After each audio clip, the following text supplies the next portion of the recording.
হয়েছে, বাকি টাকা কোথায় গেছে, কৃষকরা কেন পাননি, এই টাকা কি ভাতিজা ভেট তোলাবাজ ভাইপোর কাছে চলে গেছে? মানুষ আজকে জানতে চায়। আজকে প্রধানমন্ত্রী পিএম কিষাণ ৭৩ লক্ষ কৃষক পরিবার পাননি। প্রধানমন্ত্রী হলদিয়াতে বলেছেন যে আমরা এলে ১৮,০০০ টাকা একসঙ্গে আপনারা পাবেন, কৃষকদের বলেছেন। আমাকে অনেক বন্ধু বলছেন যে আপনারা অনেক দুর্নীতি তুলে ধরছেন, অনেক ভিতরের কথা বলছেন, যার উত্তর তৃণমূল কংগ্রেস বা রাজ্য সরকার দিতে পারছে না। যেমন আমি বলেছিলাম সবুজ প্রথমে তো আমি থাইল্যান্ডের ওই চেক দেখিয়েছিলাম, জানেন রসিদ, টাকা জমা দেওয়ার রসিদ, ব্যাংককের ওই ব্যাংকে।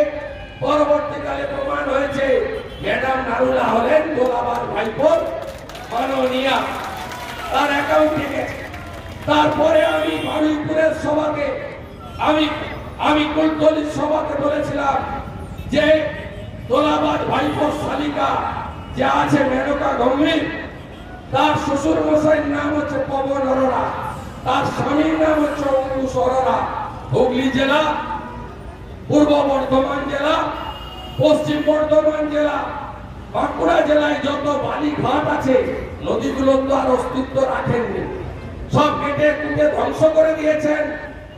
বালি গাড়িগুলো গিয়ে রাস্তাঘাট তছনছ করে দিয়েছেন।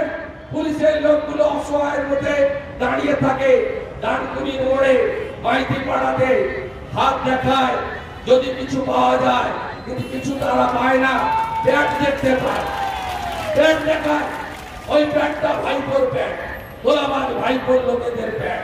এখানেও শান্তনুর মতো একটা তোলাবাজ আছে, তুলে দেয় টাকা।